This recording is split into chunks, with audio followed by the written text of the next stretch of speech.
What does it take to cut a ship into two halves? To strip down and reassemble a giant plane? To overhaul the world's longest high-speed train? It takes hundreds of professionals, expertise, precision, and courage. It's never been done before. Pushing everyone to the limit. It is surely a challenging job. Now on Mega Pit Stops.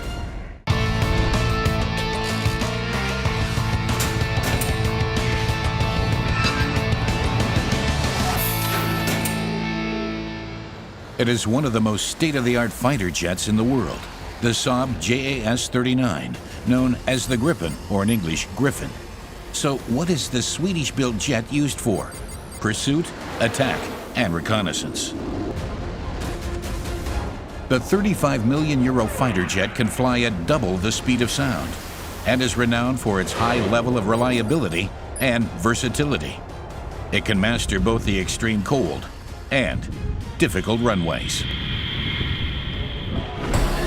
To avoid deadly accidents, every jet has to pass a mega pit stop after 200 flying hours. The machinists put the Gripen to the acid test. They check the hydraulic system, all moving parts, and the oil, the aircraft's blood. The ejection seat, the pilot's life insurance. The access panel, the skin. The biggest part is the engine check. The turbine is the heart of the Gripen. They also overhaul the weapon system, the Fist. All of this in only 8 weeks. The Czech Republic, the 21st Tactical Air Force Base in Čáslav, 100 kilometers east of Prague. Home to 14 Gripens. 2 of them are on call 24/7, ready to defend NATO's airspace.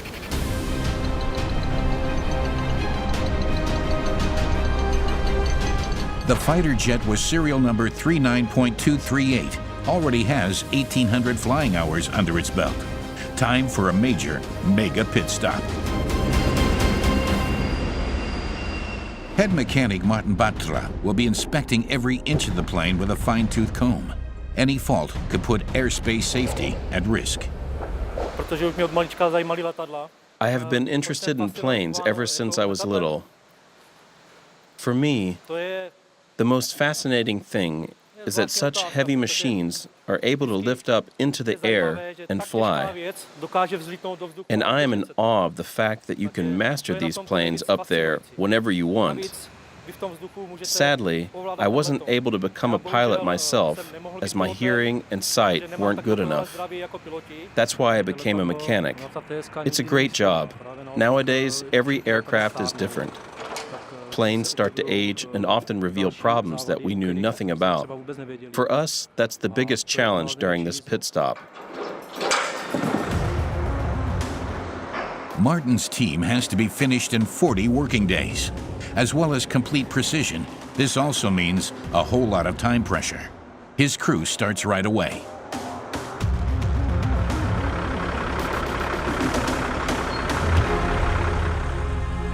The worker's first job is to take a sample of the hydraulic oil. Admittedly, it is a pretty small task, but sending it off for analysis in Sweden, a few hundred kilometers north of here, can take several weeks. And changing 20 liters of fighter jet oil requires a lot of time and effort, too.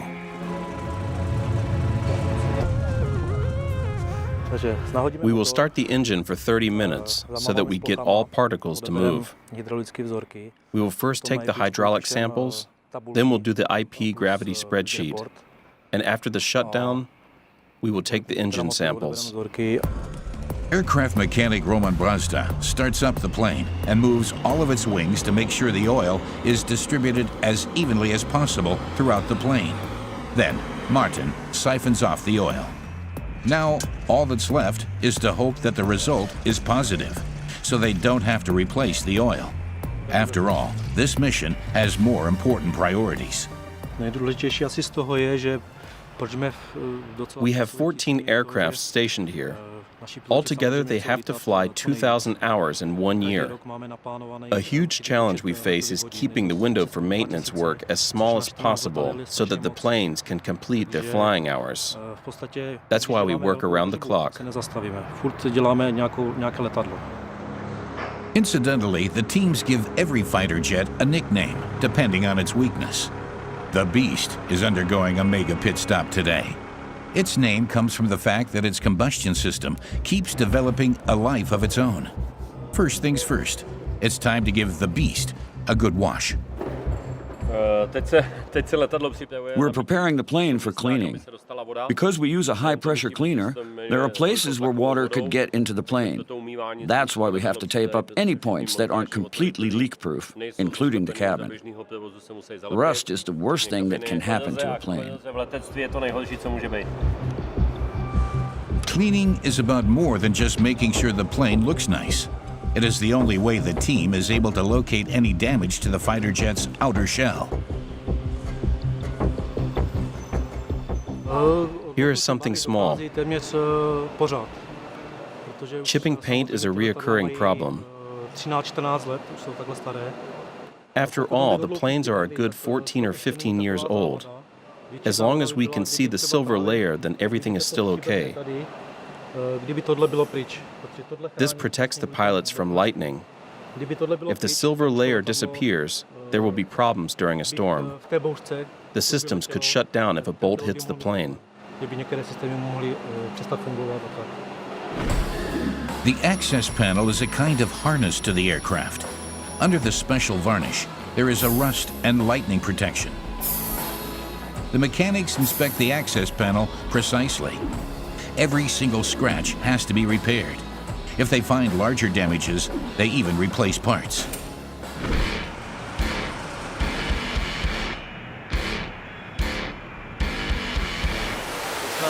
Yes, that'll be fine. I'll pass the washer jet up to you. First, the Czech Army uses a special mixture to remove any larger bits of filth. Then, all the team has to do is spray down the film of dirt. We're not quite done yet. There's still work left to do. It's almost like a car wash, just a little more hardcore than removing a few flies from the windshield. Most of the dirt is fuel, insects, engine oil, hydraulic oil, and fine particles. Because the jet is up in the air, it also gets covered in lots of dust particles, sand from the Sahara, and animals. That's why we use stronger chemicals than in a car wash. The jet's paintwork is a lot tougher than the paint used on cars. Day 2. Now the team turns their attention to the ejector seat, every pilot's life insurance policy. Stop! Including the parachute, rocket propeller, and emergency kit, the seat weighs 120 kilograms. Over the next 15 days, it will be completely dismantled, serviced, and put back together again. This also includes a functional check and test of the pyrotechnics. The man in charge of making sure everything works when the jet's back on duty, aircraft mechanic Peter Sikora. Even the ejector seat has to be checked on a regular basis, because all materials age. We check all the seals regularly and replace anything that isn't up to standard. The same goes for the individual pyrotechnic cartridges. They age too, so of course they have to be replaced. Same for the belts, springs, and so on. Peter isn't daunted by this responsibility. However, he doesn't quite take the same stance when it comes to the explosives themselves. I don't feel under pressure. After all, there's plenty of equipment in the aircraft to make sure the pilot stays safe.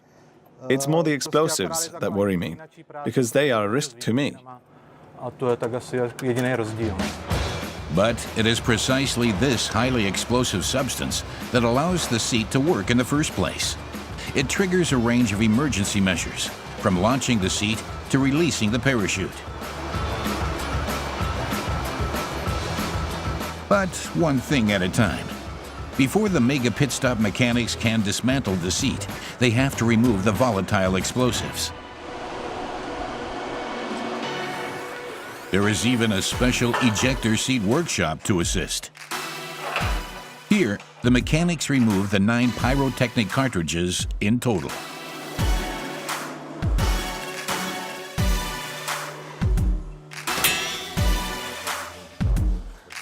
These cartridges hold a total of 3.5 kilos of explosives and accelerate the pilot to 17 times his own body weight in an emergency. So, beware. Day 4 in the Mega Pit Stop. Now it's time to look at the fighter jet's power source. The mechanic starts screening the turbines, and that's no easy task. Including the afterburners. The engine can produce thrust of over 80 kilonewton. An Airbus A380, which weighs more than 80 times as much, achieves just 4 times this force. The turbine is the heart of the Gripen. Little scratches can have severe consequences. If the engine collapses, the aircraft is crashing down. In case there are damages invisible to the naked eye, the mechanics inspect everything precisely with the stethoscope. If they discover one mistake, the whole engine has to be replaced. The time has come for Roman Brazda. Wearing a special anti-static suit, he climbs inside the fighter jet's inner chamber.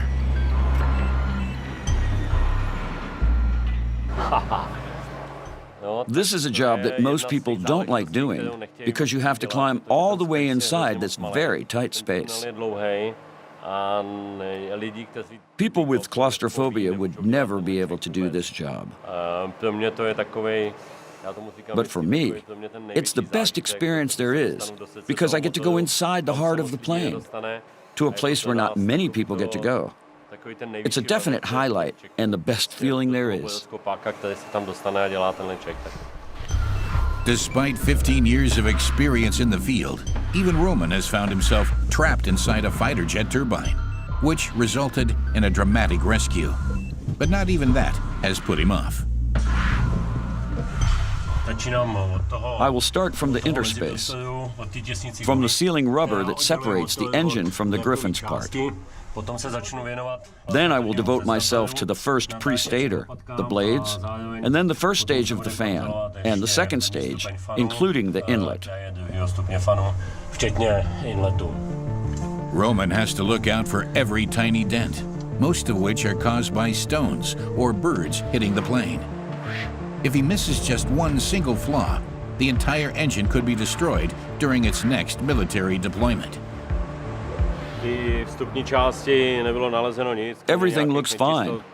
I didn't see anything out of the ordinary. I'll carry on checking the turbine from the top now.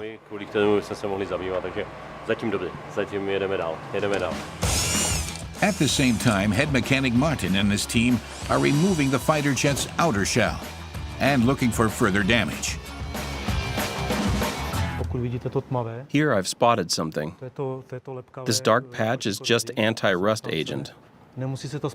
There's still enough there, so it's fine. We only need to add a new layer when it gets too dry. The waterproofing here? No, it's fine. This involves undoing thousands of screws, each of which has its own precise location. The solution is as smart as it is simple. Every screw on the plane has its own position. Not always every bolt is the same, so to prevent the confusion of the bolts and possible damage to the aircraft, we have prepared such a check invention. It consists of these cartons. Each carton is marked with the number of holes and by the direction of the flight. The bolts go in exactly by this order. So now, I'll try to find the right kit. There are cables or turbine components behind every drilled hole. This means that the engineers have to adjust the length of every screw accordingly. Just one mistake would almost inevitably destroy the electronics too. The level of damage caused could quickly reach the 6-figure range. Roman uses an endoscope to check the turbine's inner workings. There are only a few people on the airfield able to perform this test, and that is precisely the problem. You need to have special training to do it, but you also need a certain flair and the right way of looking at things. We simply have to find everything. We're talking about very small parts here, which is why we need all the intuition and experience. Roman has to take a break every 90 minutes to make sure he has enough concentration to hopefully uncover every problem, like now. I can see some second-degree damage. It looks like a small dent from a stone. Later on, I'll compare the damage with the table to see how deep and wide it is. I'll take some photos now before I assess the damage. Only then can I see how bad it really is. And whether damage like this will cause the plane to crash in the near future. The consequences sound pretty dramatic. A full engine replacement, performed lovingly by hand. I am more an old-fashioned guy. It took a long time to get used to these computers. All my life, I have only been working with engines. So the Griffon is my life, all my life. After the cold zone of the turbine, Roman now turns his attention to the combustion chamber. This is where the kerosene is ignited, generating the maximum thrust needed in equally heated situations during combat. We're slowly working towards the most critical point. Now, I really have to concentrate to make sure I don't miss any faults. After all, we are in the combustion chamber here. In here, damage smaller than a hairline crack can quickly destroy the entire engine. A fighter jet known as the Gripen, belonging to the Czech Army, is in for a mega pit stop. It's day 8 of 40. Roman is checking the final rotary blades in the turbine. Uh-oh. I've spotted a problem here. I need to take a closer look from another angle. No, that doesn't look good. The turbine blade is really heavily damaged. We'll have to replace the engine. Damage like this could quickly spell disaster during deployment. The risk of a crash is too high. The turbine needs to come out, which means a delay of at least 5 days. 2 days later, the fighter jet's weaponry system is now under the microscope. The Gripen is a multi-purpose warplane: hunt, attack, and search. Therefore, it is able to carry 8 variable weapons. Always with it, the machine gun. The Akon Mauser BK-27 can fire 1,700 rounds with a 27mm caliber per minute. Tomasz Smoler is the maintenance team's weapons expert. He knows that the Gripen is more or less perfect. But even a multi-flexible fighter jet can have its weaknesses. The cannon is exceptionally important. Say, for example, if the pilot is not able to use rockets, then the cannon is the ideal solution.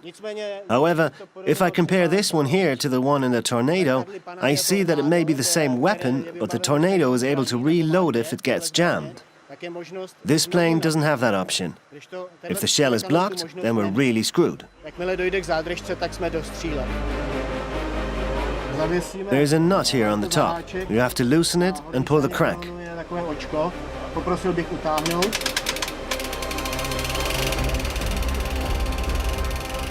Tomasz tests the Gripen's cannon again and again, after every deployment, in fact. In times of peace, he still checks it at least once a year. Oil the barrel outside and inside, then we'll carry on.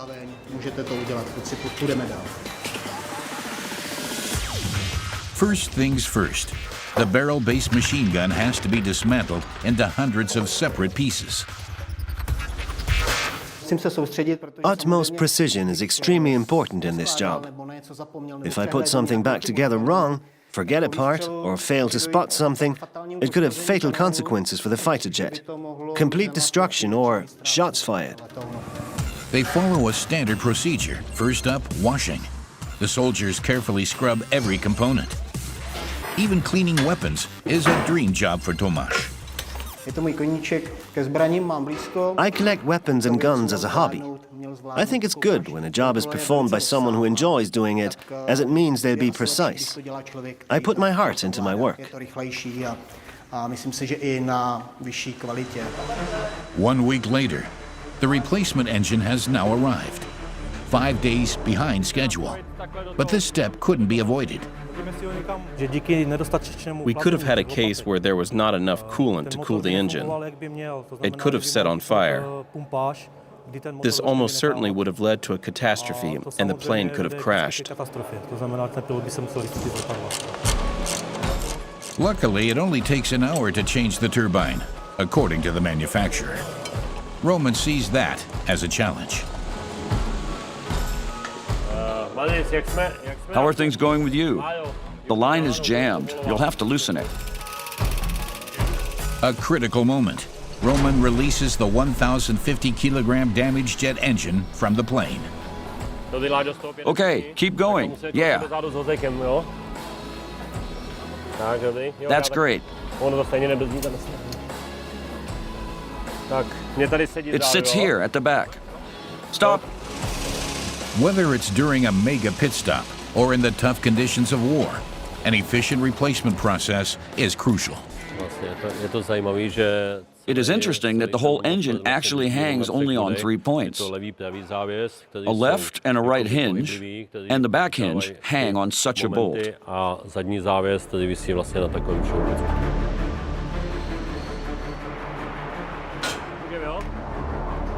Can we? So we go. Can I go on? Here we hang on something. Yeah, wait here. You must go to the middle, lift the pad on the bolt and forward. Good? So we can now.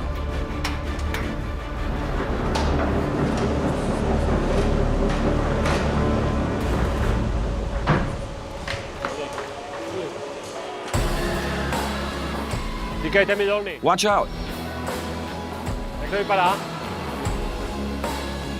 Now lift it. We don't have any room for errors here. I need to be really careful now. Even the tiniest thing could have major consequences. A broken pipe, a damaged bracket, it could all be disastrous. Yes, keep going. Just like that. Engine expert Roman is still making good time, and he seems pretty happy. So it's in. We had a good day today. If the holes move, you can't fit the pins in.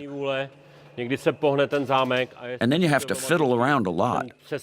Half an hour down, half an hour back up. It took us an hour, as promised.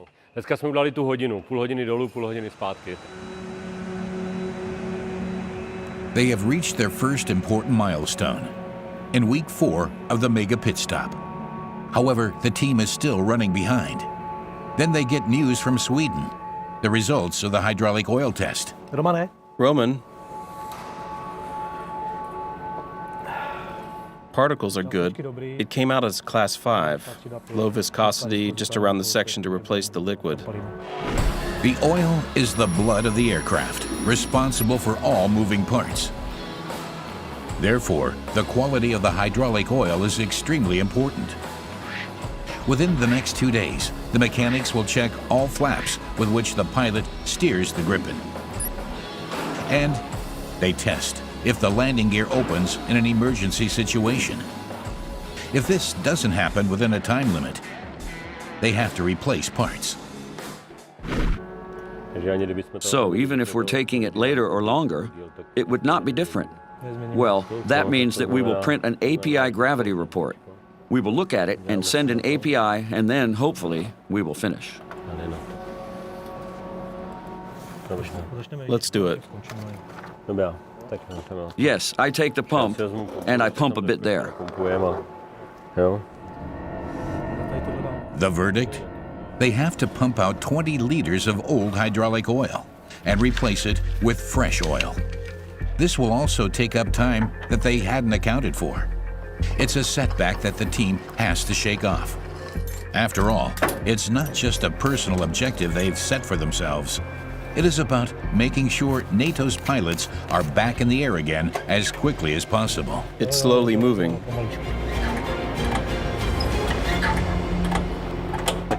Because of the purity of the fluid, it is very important to use this fluid in a closed circuit. After each use, it is necessary to rinse the tube in order to pass it over the filter, which will clean it continuously and keep the fluid in good condition.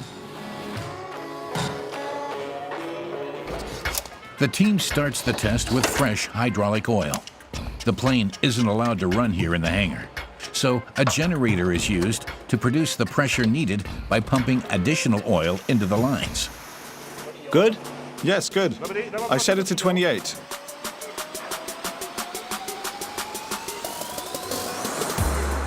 The mechanics move all the wings.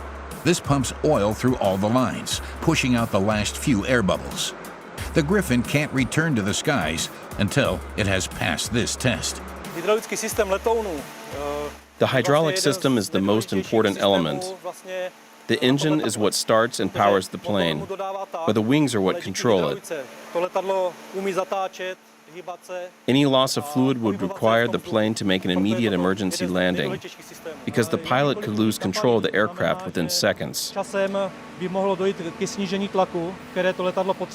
Therefore, it is very important that we work accurately and don't make mistakes. On the other side, we have to look at... Uh-oh, now we've got a problem. There is problem now. Looks like we've got an issue with the generator. Now we have to figure out what happened.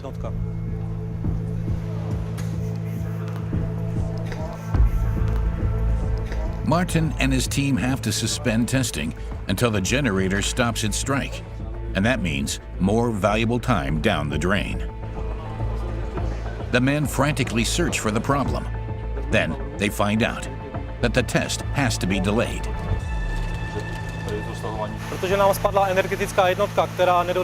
We can't proceed. We have to wait for our generator to shut down. At over 30 degrees Celsius, the air here in the hangar was too hot. We have to wait until it's more stable. Then we can continue working.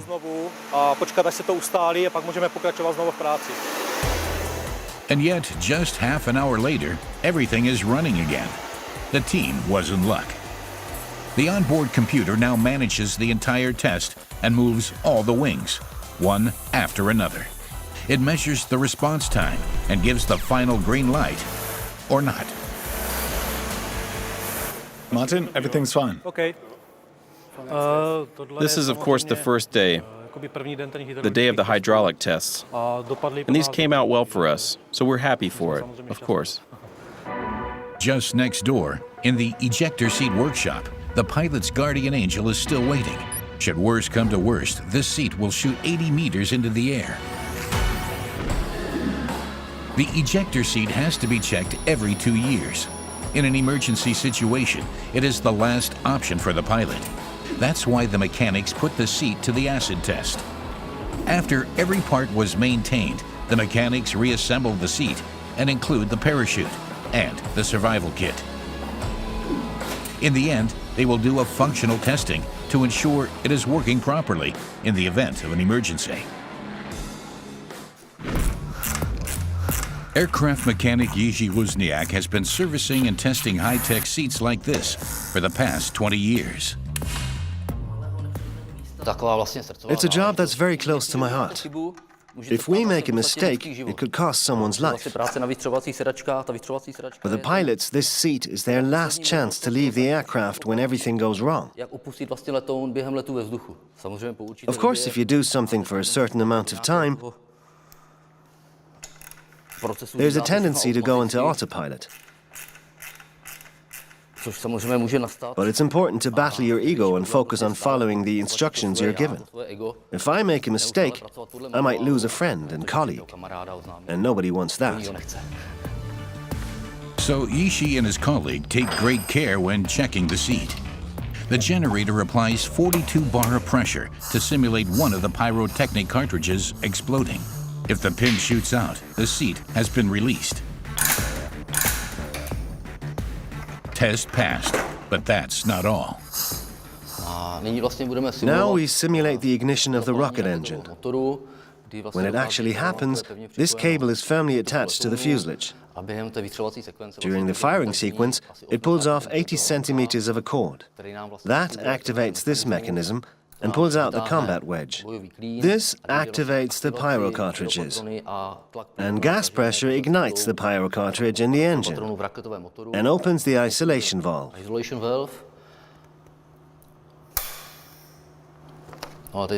This is where the opposite side actually released the gas pressure. With the pressure test, we check if the system is tight. Yishi is satisfied. Everything is working.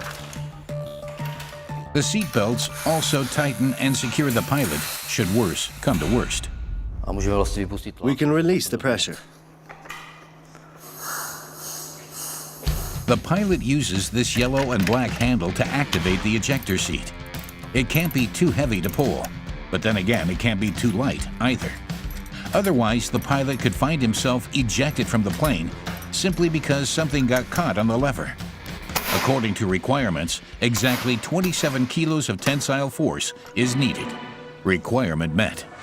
The parachute returns to the seat just as it was when it arrived. This is one piece of equipment that Yishi prefers not to touch. In fact, these parachutes are all packed in Sweden. Each layer of the parachute must be folded differently, so each stack is pressed by several tons for 24 hours. So actually, the parachute assembly itself takes, from what we know, about 7 days. The final step before the explosives are returned to the seat, sorting out the large number of belts.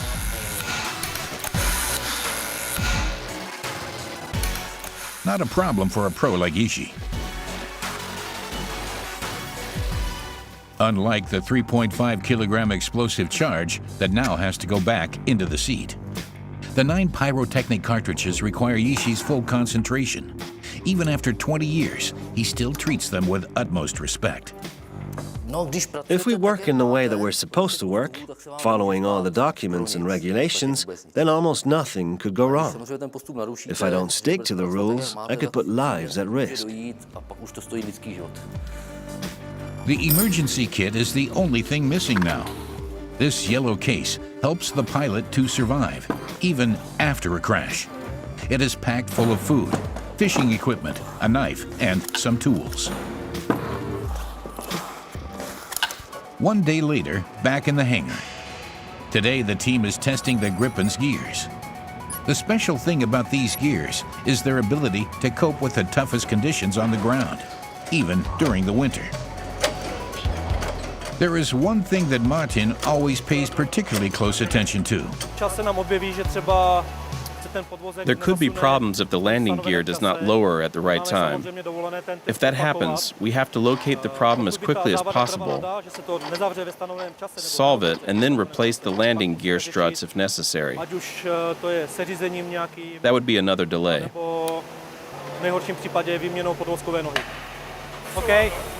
I get in now. The onboard computer once again takes charge of the test. The 3 gears have to close and open within the space of 12 seconds. At the end, the system simulates another hydraulics failure and checks whether the gear can still lower, solely using its own weight. Okay. Another job ticked off for the mega pit stop. But it's not the last. Martin checks the hydraulic lines. The pilot is used to the aircraft responding immediately. If there isn't enough fluid, it would react later when turning. If, say, 2 jets were flying next to each other, and one was working properly but the other one wasn't, there could be an accident because one of the jets would be slower and would react differently. tak on by mohl narazit klidně do něj. A newly fitted joint attracts attention. I found traces of the old hydraulic oil here, but none of the new oil has leaked. That means everything's okay. Week 7 of the mega pit stop, and they're already 7 days behind schedule. In the weapons workshop, Tomáš Smolar has dismantled the entire cannon. Now I'm checking the hull, looking for cracks and minor damage. These issues could destroy the muzzle. And because the pressure in this area is so high, it could end up damaging the entire plane to such an extent that it would probably crash.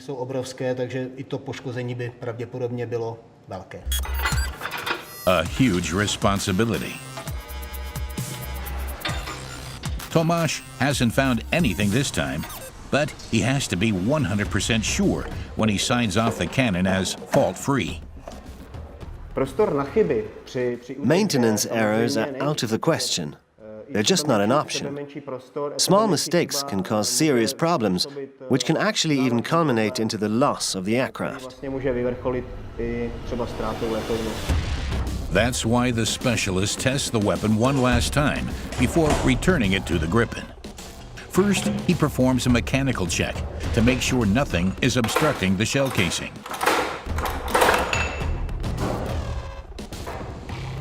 And then, though this may look like a cartridge, it is actually an analysis device that checks the cannon's electronics.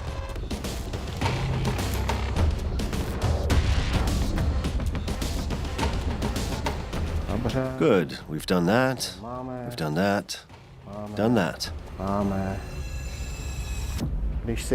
When we will release the barrel, the cartridge will blast.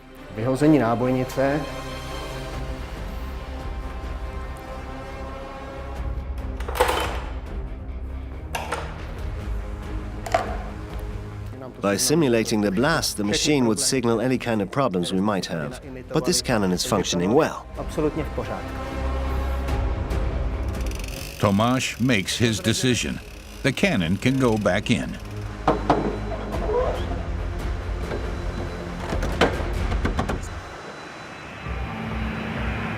It's the 42nd day of work for the Gripen's mega pit stop. Actually, the fighter jet should have been finished 2 days ago. Instead, Peter Sikora is installing the seat today. It feels good to install a seat after it has been serviced. That's the result of all our hard work. It makes you feel proud to know that you've done a good job. Nevertheless, the men can't put their feet up yet. Maximum concentration is required right down to the last step. We can't allow ourselves to make any mistakes. That's why we work in pairs and keep an eye on each other's work. Not a single mistake is allowed. We feel confident that it will work. After all, we're professionals and we do a good job. Deep down, of course, they hope that the seat will never really work, because they hope it never has to be activated. Week 10, the crucial point in the mega pit stop. Today will reveal how well the mechanics have done. It's not long before the final turbine test. The Gripen's jet engine can accelerate to Mach 2. That's double the speed of sound, provided that it's working properly. If the fighter jet fails, then all their hard work would be for nothing. Martin Roman and their colleagues would have to start all over again. The test flight is scheduled for just 2 days from now. Inside this special hangar, Roman leaves the jet to run at full power, a dangerous moment for the plane and all the mechanics. This is the final check. I'm carrying a great deal of responsibility here. After this, there will be no more checks before the plane actually starts up. The engine runs at 1,200 revolutions per minute, which means that even a tiny fault could have disastrous consequences. It could damage the machine. vyhrozila zničením toho motoru, neskuli celého letadla. So, who does not have to be here? Outside will stay only Gabina or Marian with Romana. Mara is in the cabin, and everyone else get in. When you sit in the plane after, I'll radio everything over to you. When we're outside in the hangar and you're in the plane, I want you to lift up your hands away from the controls. The mood is tense. The team is prepared for an emergency. The mechanic in the plane is wearing a fireproof suit. In an emergency, the team can use the crane to quickly rescue him from the cockpit. In this safety zone, 10 centimeters of armored glass separate Roman from the aircraft. He controls the test from here. We're preparing for the 4. 4 is prepared. It is very dangerous now. Anything can happen to the engine. It could set on fire at any time. People are at risk, and they have to protect themselves at all times. This plane is a 5th-generation model. It's made from CFC, a very light material. There is a risk of very loud noises and strong vibrations. The team runs through various emergency situations that could happen in the air. The engine follows along, using different settings and speeds, raising and lowering the thrust. Roman notes down the results. Then, a problem occurs. Test aborted. The measuring equipment has reported an air leak in the cooling system. Roman hopes that it's just a false alarm. He has built a special flag for cases just like this. If the cords don't move, it means there is no air leak. All clear. It was just a false alarm after all. The test continues.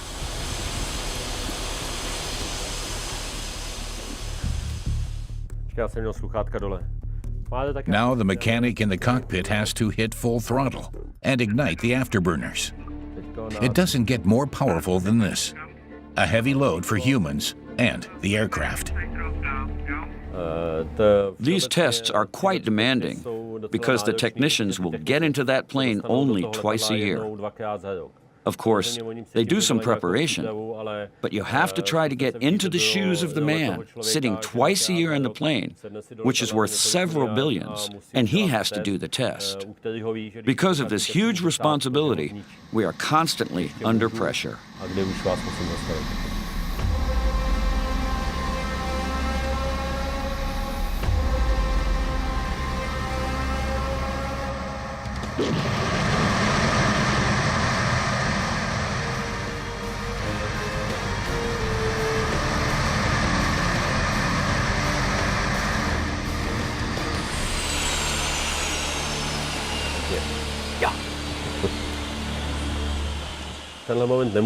I cannot be 100% sure that everything is all right because I have not seen the data yet. But basically, it looks like, according to my experience, even if we still don't have one preliminary result, which we will have right after the engine will be turned off, we could be 90% sure that the plane is okay. So, yes, I am proud. The next morning, the maintenance team has been working through the night. The Beast is ready for its test flight. We finished. The problem with the oil is fixed. Okay. 10 days behind schedule, the mega pit stop is now on the home straight. 4 major milestones have cost the team a great deal of patience, hard work, concentration, and sweat. In the space of 50 days, the team has replaced and tested the hydraulic oil and engine. The weapons and ejector seat have been removed and serviced. Everything is done. Well, almost everything. We are always happy when a job is finished and are already looking forward to the next one. However, the aircraft still needs to be tested. Ale ještě nevíme samozřejmě, jak to letadlo dopadne. We're not sure how well it will do. If it's a success, then you'll see us all cheering and celebrating. Ale jakmile to dopadne dobře, tak uvidíte, vypukne jásot. Test pilot Mikal Danek, radio handle Marco. Ahoj. Hey, Takže, I'll quickly explain everything we've done. já ti řeknu, co nás tam čeká, nemine. Following a complete overhaul, the Gripen's first takeoff will be in his hands. Hopefully. Myslím, že ne. I'm not scared. Asi když jsem poprvé dělal I used to get a bit nervous when I wasn't so used to it. lehká nervozita. A nicméně But now, I'm experienced. je to samozřejmě mnohem lepší.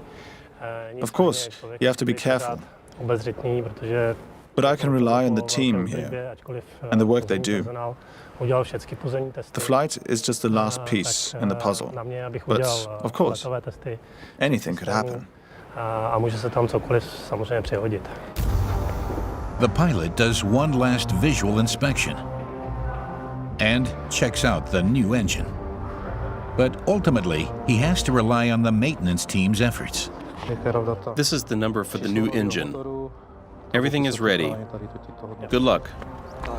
Thank you. Jo, díky. The Gripen, nicknamed the Beast, makes its way to the runway. Pilot Marco is well experienced. Nevertheless, there are still butterflies whenever the plane takes off, for everyone involved. I don't even want to think about it, but the worst thing that could happen is that the plane won't take off. However, we won't let that happen. Eventualitu nepředpokládám.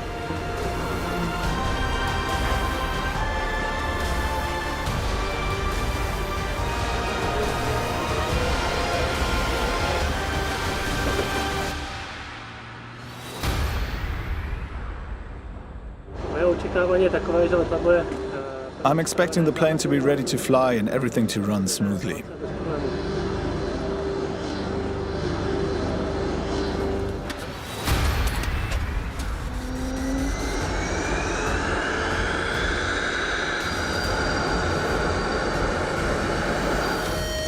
Super, no a jaký tam mám napsat kanál? A výšku tady mám 420 a tu. Ready for takeoff.